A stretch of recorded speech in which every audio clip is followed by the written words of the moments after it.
Boa tarde, amigos. Aqui quem vos fala é o Danilo Alves, né? Primeiramente, gostaria de desejar a todos um feliz ano novo, né? Que todos possam lutar para alcançar ou aproximar-se dos seus objetivos nesse ano que se inicia, né? E a proposta aqui é fazermos uma análise aqui do ativo do dólar, né?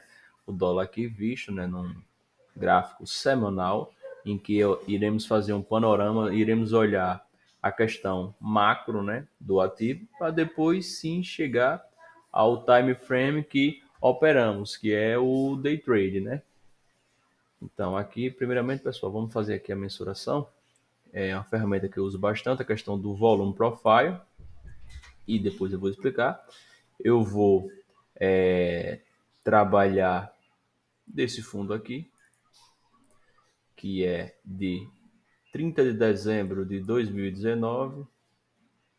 Vou começar em 2020, sem problemas, né?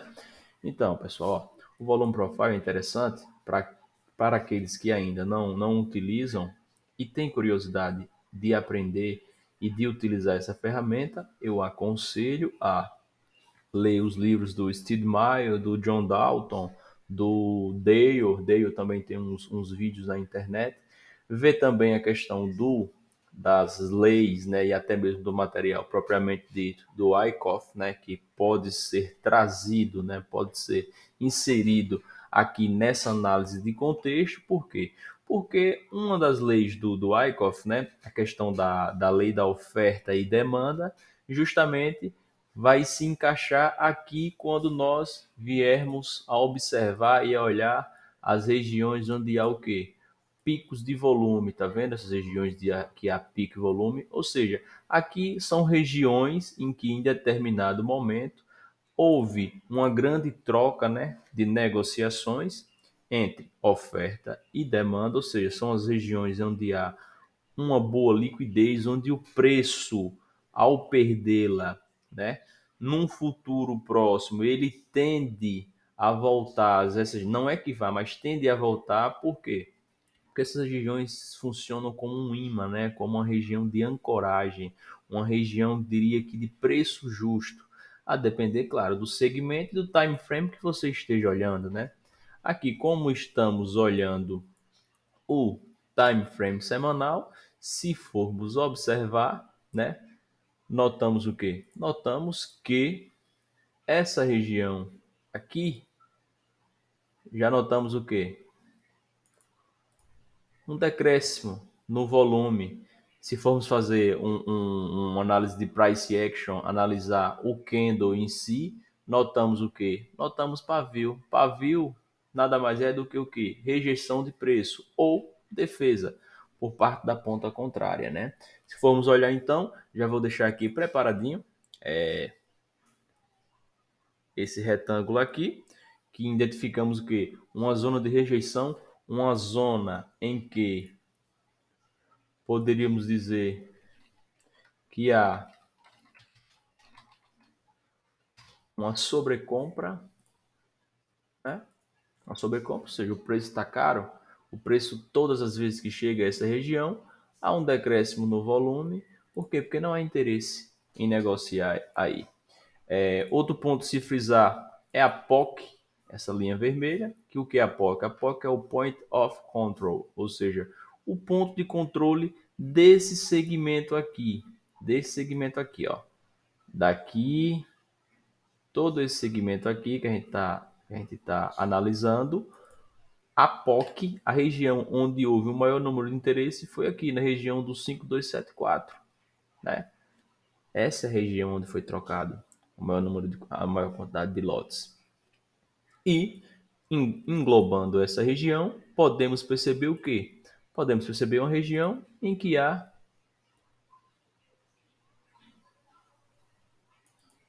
uma boa área de liquidez. Onde é a outra? A outra há nessa região onde o preço está trabalhando.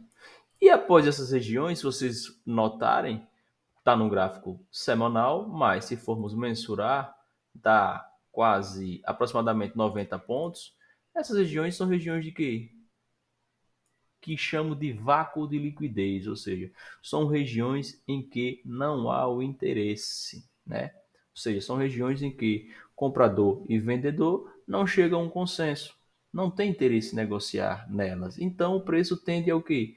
Tende a correr quando chega a essas regiões. Anda rápido, né? É uma resposta, diria que não seria nenhuma resposta, mas o preço ele acaba mudando de um bloco para outro muito rapidamente, né? Agora aqui também iremos notar o que, igual já houvera dito, a questão do vácuo de liquidez aqui nessa região. A região de vácuo de liquidez é interessante por isso. Se formos olhar atentamente essa vela aqui do dia 8 de junho, ó, note que o preço veio no movimento de queda, vinha caindo 3 semanas consecutivas e na semana antecedente foi até uma queda acentuada, né?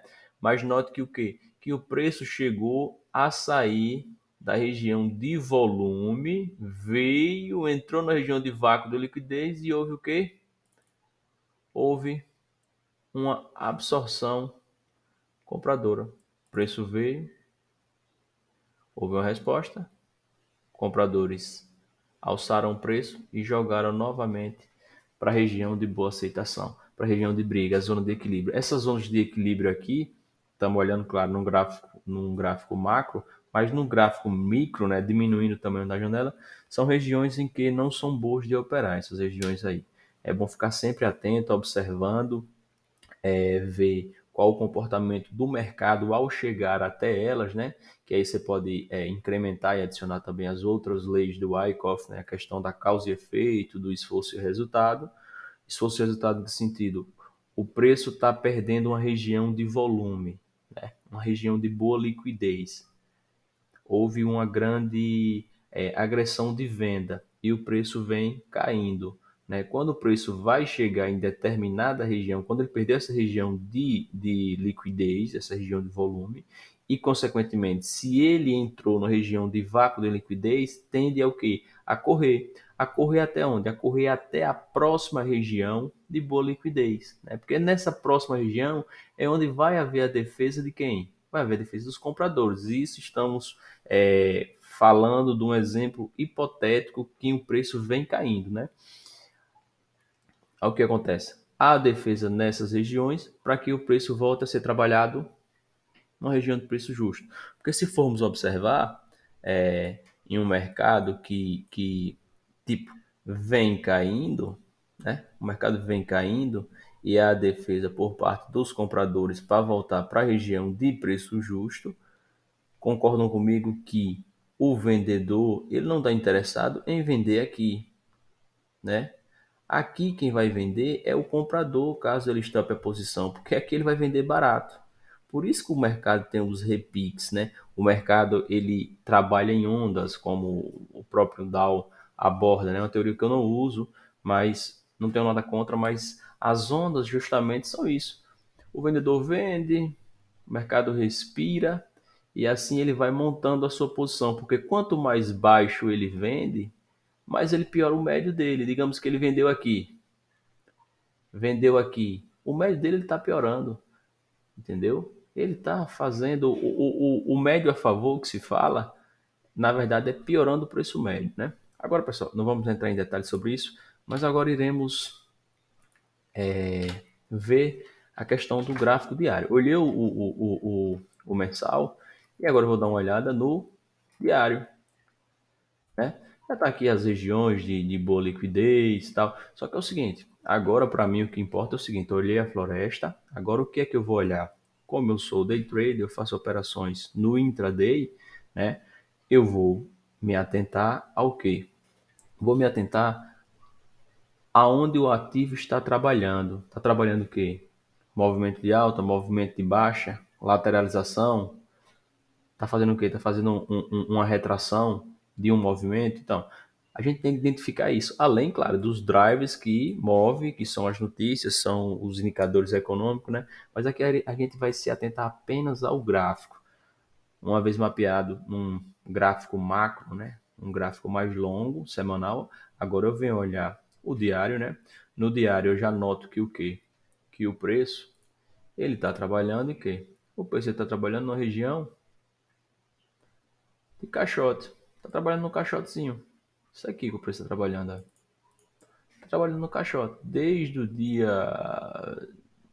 um mês mais ou menos. O dia 25 de novembro até a última dia do pregão, dia 30, né? O preço tá trabalhando no caixote.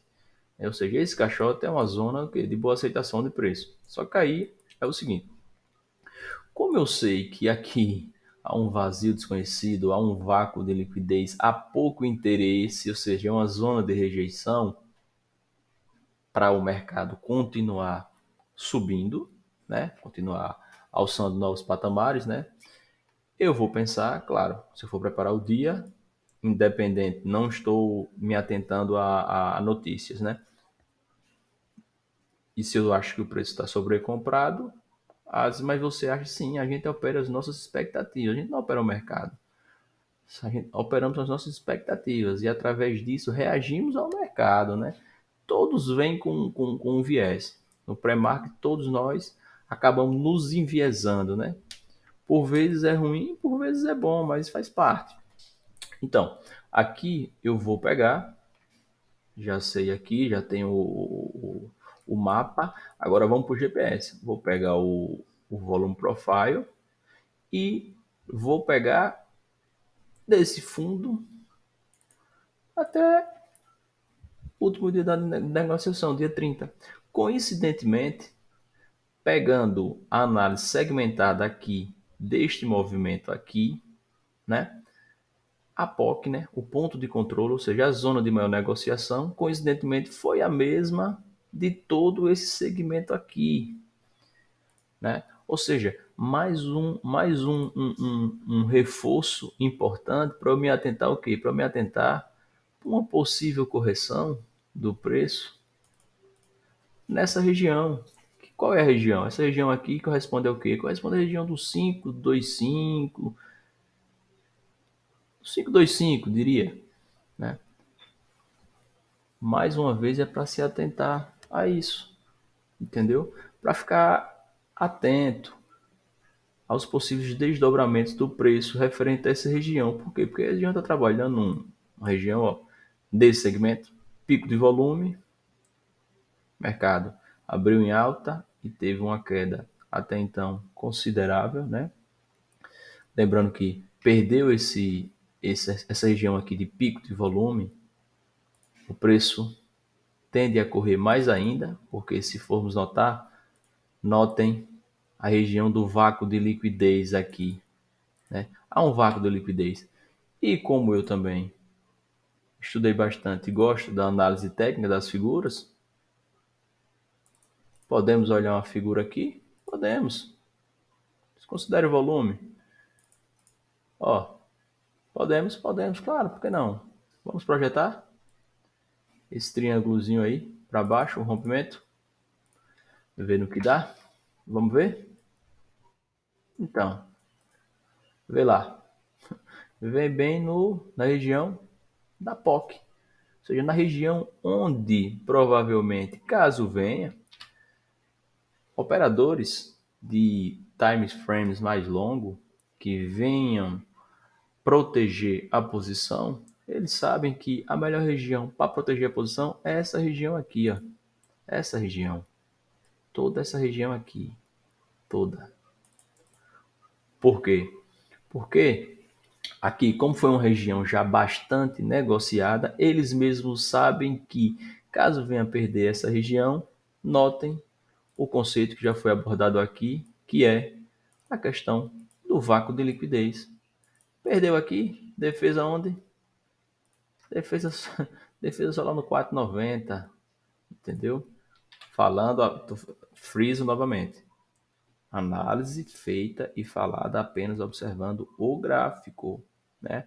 E vamos lá, digamos que um operador, um comprador, vai defender a posição, né, nessa região, visando o quê? Que o preço volte aos patamares do topo, desse topinho aqui, né, que a gente está vendo dessa consolidação, desse triângulozinho. Então, qual seria o risco? Se ele entra aqui, defende essa posição, ele teria isso aqui de risco,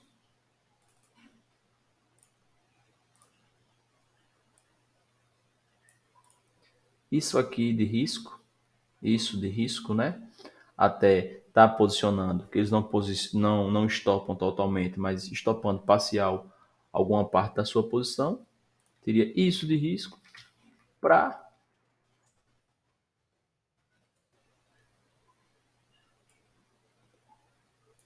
obter isso de lucro. Ou seja, é uma, é uma fórmula na equação do risco-retorno, é muito vantajoso. Muito, muito, muito vantajoso. Muito. A proporção de risco-retorno. Por isso que é bom estudar e estar atento a essas regiões, né, em que são plotadas através do volume profile, que você vê, você identifica nessas regiões, você vê a questão da oferta e demanda, da rejeição por parte da oferta, da rejeição por parte da demanda, do equilíbrio, quando há o equilíbrio, um trabalho numa região onde há uma região, não um preço, mas uma região de preço justo, é o quê? É uma região onde há a aceitação de ambos os players, né? Tanto o comprador quanto o vendedor, tanto a oferta quanto a demanda, né? Não vamos entrar em assuntos mais aprofundados na abordagem de nem tão mais aprofundado. Falei superficialmente das leis de Wyckoff, né? Não vamos entrar mais profundamente, mas é aquela história. Analisei os pontos de pico de volume, de vácuo de liquidez, ou seja, os pontos onde houve um maior equilíbrio, já que 70% do tempo o mercado vai estar em equilíbrio, vai estar nessas regiões, né? Porque já imagine se fosse o contrário, seria caótico, seria totalmente aleatório. Estando atento a essas regiões, né, e tendo elas como uma das premissas para que você venha a fazer a sua tomada de decisão, você também pode inserir o que? As outras, como eu falei para você, a questão do Wyckoff, o que? A causa e efeito, né? O esforço e resultado. Esforço e resultado é o que? Quanto tempo, digamos que o preço está passando em determinada área e quanto de agressividade está tendo por parte de um player e o preço não vem a romper aquela área, ou seja, está tendo um grande esforço e pouco resultado, né? Logo, notamos o que? Se o comprador está batendo, o comprador está tentando romper essa região aqui, igual ele vem tentando e não consegue, ele vem entrando agressivamente e não consegue, ou seja, está tendo uma defesa por parte dos vendedores, logo notamos o que? Notamos que essa área é uma região importante, pois está tendo um grande esforço por parte dos compradores, mas não está gerando até então nenhum resultado. Então, podemos afirmar que o quê? Que nesse exemplo hipotético está havendo o quê? Uma absorção por parte dos vendedores. E se há uma absorção por parte dos vendedores, o comprador não sabe quanto o cara tem para vender ali. Então ele não vai ficar gastando o cartucho dele aqui.